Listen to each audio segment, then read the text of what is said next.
잘 지냈죠? 자, 오늘은 2월 4일, 여기 시간으로는 목요일이고, 한국은 2월 5일 금요일입니다. 한국은 점심시간쯤 됐을 것 같은데, 여기는 목요일 날 저녁 시간. 지금 이제 언니하고 누나하고 저녁을 우리 같이 먹고, 조금 있으면 이제 한국으로 갑니다. 식구들 만나러, 특별히 이제 처남 만나러 가니까 조금만 더 기다리면 한국으로 한 토요일 날 새벽에 떨어지니까 아마 오후쯤에는 가지 않겠나 싶은데, 격리해야 되는구나. 14일 동안 격리하고 그 다음에 만나야 되겠네. 자, 어쨌든 갑니다. 뭐 통화라도 하면 되니까. 자, 그럼 그렇고 오늘 말씀 한번 볼게요. 자, 요한복음 1장. 오늘은 요한복음 1장 1절에서 4절까지 말씀 내가 읽어 드릴게요. 태초에 말씀이 계시니라. 이 말씀이 하나님과 함께 계셨으니 이 말씀은 곧 하나님이시니라. 그가 태초에 하나님과 함께 계셨고 만물이 그로 말미암아 지은 바 되었으니 지은 것이 하나도 그가 없이는 된 것이 없느니라. 그 안에 생명이 있었으니 이 생명은 사람들의 빛이라. 아멘.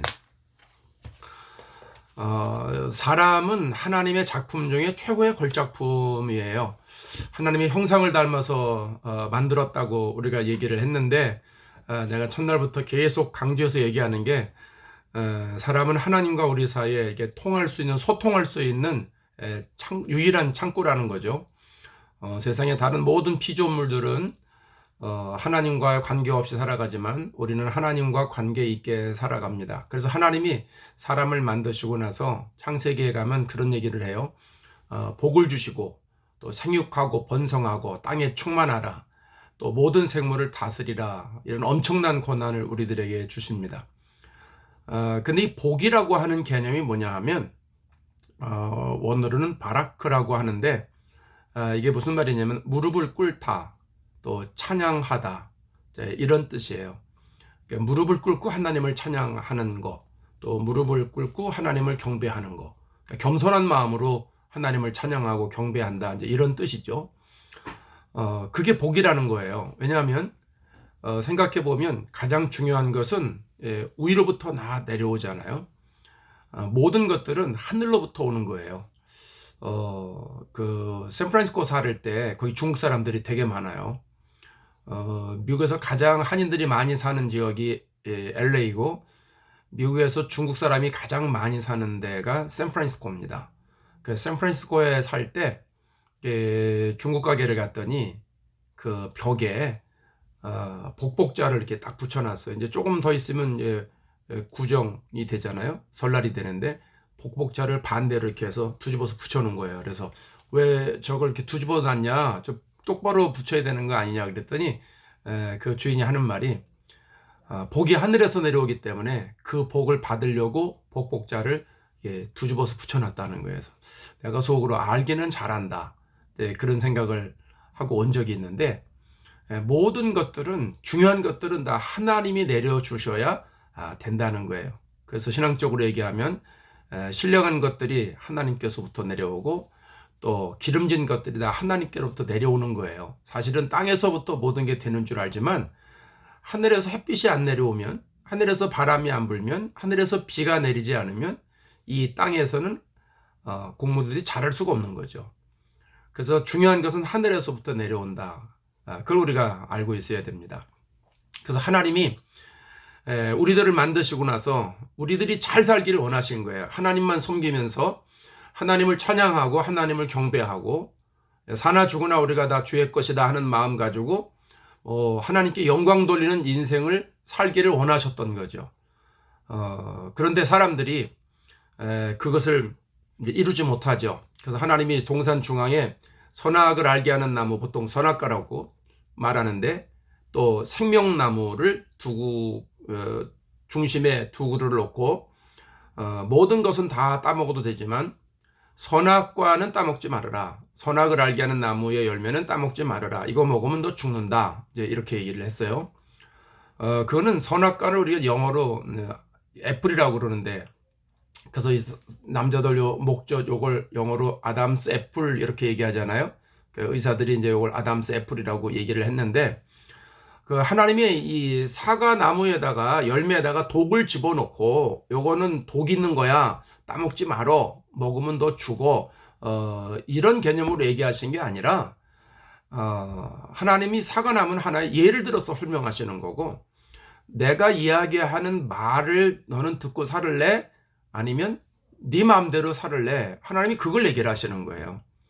그러니까 굳이 사과나무가 아니더라도 배나무라고 해도 그 따먹었으면 결국 죽는 거고, 또 뭐 과실이 아니더라도 일반 풀이라고 하더라도 하나님이 이 풀을 먹으면 너네 죽는다, 뭐 이렇게 해서도 그만 먹으면 죽는 거고.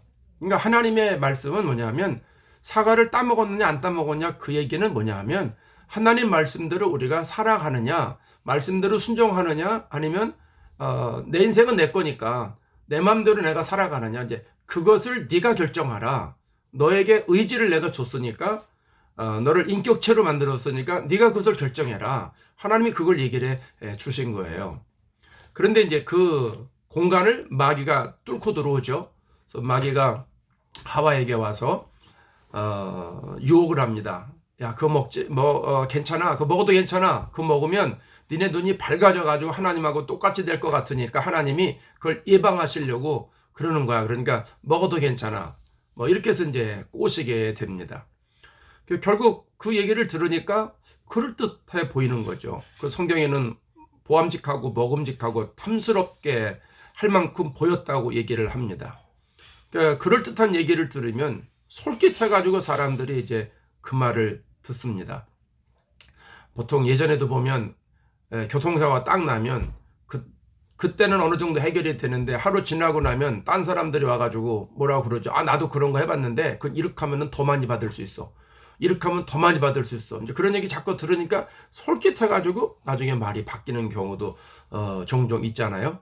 근데 그런 격이 된 거죠. 그래서 결국은 아담과 하와가 선악과를 따먹고 벌을 받죠. 결국은 하나님 말씀대로 됩니다. 마귀는 그럴듯하게 유혹을 했지만 그게 진실은 아니죠. 그래서 마귀의 말에 속아 넘어갔지만은 결국은 마귀의 뜻대로 되지 않고 하나님의 말씀대로 됐어요. 그래서 결국은 하나님과의 관계가 단절이 되죠. 그래서 에덴 동산에서 쫓겨나는데, 그걸 가리켜서 전문 용어로 죄라고 말합니다. 죄. 그러니까 죄가 뭐냐 하면 하나님의 말씀대로 살지 않은 게 죄라는 거예요. 그러니까 사람들이 이 죄를 얘기를 하면 상당히 기분 나빠합니다.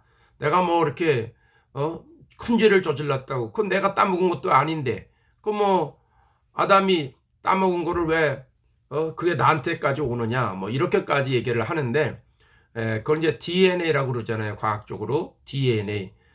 부모님의 모든 성격과 혈액형이나 습성이나 모든 것들이 나에게 그대로 옵니다. 내가 원하든 원치 않든 부모님이 계셨기 때문에 내가 있는 거기 때문에 부모님에게 내적인 의학적인 모든 것들이 나에게 그대로 옵니다. 그러니까 그 똑같은 거예요. 그러니까 영적인 DNA다 이렇게 생각하면 되는 거죠. 그러니까 아담이 하나님의 말씀을 벗어나서 살아가고자 하는 그런 마음 때문에 결국은 하나님부터 쫓겨났다는 거죠. 그 다음부터는 이제 사람들이 시한부 인생이 되는 거예요. 어쨌든 우리의 인생은 120살 안에서 우리가 누구든지 다 살아갑니다. 어떤 사람은 조금 일찍 가고 어떤 사람은 늦게 가고, 이제 그런 차이죠. 김영석 교수님 같은 분은 금년에 102세신데 아직도 정정하시더라고요. 그런 분도 계시고, 또 이제 젊은 사람들도 하나님 부르시면 가는 거고. 근데 결국은 오늘 뭘 얘기하려고 그러냐 하면, 하나님과 우리 사이에 죄의 문제를 가지고 우리가 이렇게 벌어졌는데, 그럼 우리가 계속 이 문제를 해결하지 못하면 결국은 우리가 죽어서 다음에 어떻게 되느냐라고 생각했을 때 그 다음엔 대책이 없다는 거예요. 그러니까 결국은 우리가 하나님을 떠난 사람들은 죽는다라고 하는 것은 이건 육신의 죽음뿐 아니라 영혼의 죽음도 맞지 말라는 거예요. 영적인 죽음도. 그러니까 하나님을 떠난 사람들은 영적으로 죽는다는 것을 얘기를 하는 거죠. 그래서 그 영적으로 죽이면 하나님과 대화가 단절되기 때문에 하나님께서 우리에게 주신 생명이 들어올 수가 없는 거예요. 그래서 하나님이 그 생명을 우리들에게 공급해 주시기 위해서 이 땅에 예수님을 보내주시는 거예요. 그래서 오늘 본문의 요한복음 1장에 가면 하나님께서 말씀이신데 말씀으로 세상을 만드시고 그 하나님이 예수님으로 독생자로 이 땅에 오시는데 그 예수님 안에 생명이 있었다는 거예요. 그러니까 그 생명이 하나님과 연결시켜주는 생명이라는 거예요. 그러니까 누구든지 우리가 예수를 믿는데 예수를 믿으면 그 예수님의 생명이 우리 안에 들어온다는 거죠. 그럼 예수님의 생명이 우리 안에 들어오면 다시 하나님과 하나가 되는 거예요. 연결시켜 되는 거예요. 그러니까 예수님은 하나님과 우리 사이를 연결해주는 브릿지 역할을 하시는 분이에요. 그러니까 누구든지 예수님을 우리가 마음에 모시면 예수님을 통해서 하나님의 생명이 나에게 들어오는구나 생각을 우리가 하고 그걸 믿어야 된다는 거죠. 음식을 먹으면 영양분이 내 속에 들어가서 내가 육체적으로 힘을 얻는 것처럼 예수님을 믿으면 예수님의 생명이 나에게 들어와서 그 생명으로 인해서 내가 영적인 힘을 얻어서 하나님과 관계가 바로 설정이 된다는 거예요. 그래서 우리가 예수를 믿어야 된다는 거예요. 그러니까 누구든지 예수 그리스도를 믿기만 하면 예수님의 생명이 나에게 들어오는 거예요. 그 생명은 이 땅에서 하나님과 소통하게 되는 생명이고 우리가 육신의 생명이 끝나면 영원히 하나님 나라에 가는 그 생명을 얘기를 하는 거예요. 그래서 우리 모든 식구들이 하나님과 우리 사이가 떨어져서 우리 안에 죄가 있기 때문에 원죄의 영향을 받아서 죄성이 있기 때문에 죄를 짓습니다. 죄를 지어서 죄인이 아니라 내가 죄성이 있기 때문에 죄를 짓는 거예요. 죄를 지니까 죄의 벌을 받는 것이죠. 그 죄의 벌은 사망이라고 그랬는데 그 사망은 하나님과 관계가 끊어졌다, 벌어졌다, 그걸 얘기를 하는 거예요. 그래서 오늘 우리가 이 말씀을 보면서 우리 모든 식구들이 나에게 예수님의 생명이 필요하구나. 하나님을 섬기도록 창조를 받았는데 하나님과 멀어져가지고 내 안에 예수님의 생명이 없다라고 하는 걸 생각하고 인식하고 하나님 내 안에 예수님의 생명을 주세요. 내가 예수님을 믿습니다. 예수님의 생명을 나에게 넣어주세요. 이렇게 기도하고 나아가면 그 생명이 우리 안에 들어와서 우리에게 하나님이 잃어버렸던 하나님의 영혼의 생명, 그 생기를 불어넣어 주심으로 인해서 다시 생명체가 되어서 하나님과 소통하게 되고 하나님 주시는 능력을 얻게 되고 우리의 육신적으로 건강을 회복하게 되는 능력이 나타나게 된다는 거예요. 그래서 오늘 이 시간에는 우리가 예수님을 통해서 우리가 영원한 생명을 얻을 수 있다고 배웠는데 그 예수님의 생명을 저에게 주시옵소서. 예수님을 내가 믿습니다. 내가 하나님 말씀대로 살지 않았습니다. 내 생각대로 살았습니다. 하나님의 말씀대로 살지 않았기 때문에 내가 오늘까지 이렇게 됐는데 하나님 나에게 예수님을 보내주신 것은 내 안에 예수님의 생명이 들어오게 하시기 위함인 줄로 믿사오니 예수님의 생명을 넣어주세요. 예수님의 생명을 내가 받아들일 준비가 되어 있습니다. 예수님의 생명으로 인해서 새로운 힘을 주세요. 능력을 주세요. 육체의 한계를 뛰어넘게 해주세요. 이렇게 생각하고 믿음으로 기도하면 하나님께서 우리 안에 그런 예수님의 생명을 넣어주십니다. 그래서 우리 모든 식구들이 오늘은 예수님의 생명을 넣어주세요. 우리가 예수님의 생명을 붙잡습니다. 그런 간절한 마음으로 기도하고 그 생명으로 오늘 하루도 승리하는 날 되었으면 좋겠습니다. 자, 기도하겠습니다. 하나님 아버지, 우리들에게 예수님의 생명을 넣어주시니 감사합니다. 아담과 하와가 죄를 범함으로 인하여 하나님으로부터 쫓겨나서 하나님과 관계가 끊어졌는데 하나님이 예수님을 보내주심으로 우리들에게 예수님의 생명을 넣어주셨습니다. 우리들에게 예수님의 생명이 있는지 다시 한번 생각해 봅니다. 하나님 우리 모든 식구들에게 예수님의 생명을 주시옵소서. 우리 모든 식구들이 예수님의 생명을 받아들일 준비가 되어 있게 해주시고 예수님의 생명을 붙잡게 해주시고 예수님 생명이 내 안에 들어와 주시옵소서. 간구하고 기도함으로 예수님의 생명으로 새로운 힘을 얻고 능력을 얻고 질병도 치유되는 역사가 나타나게 해 주시옵소서. 예수님의 생명은 우리들에게 육신의 회복의 역사가 나타나고 영적인 회복의 역사가 나타나고 우리의 삶의 회복의 역사가 나타나는 줄 믿사오니 예수님의 생명이 내 안에 충만히 임하게 하여 주시옵소서. 예수님의 이름으로 기도합니다. 아멘. 자, 오늘은 좀 길어졌는데 오늘 하루도 승리합시다. 자, 승리합시다.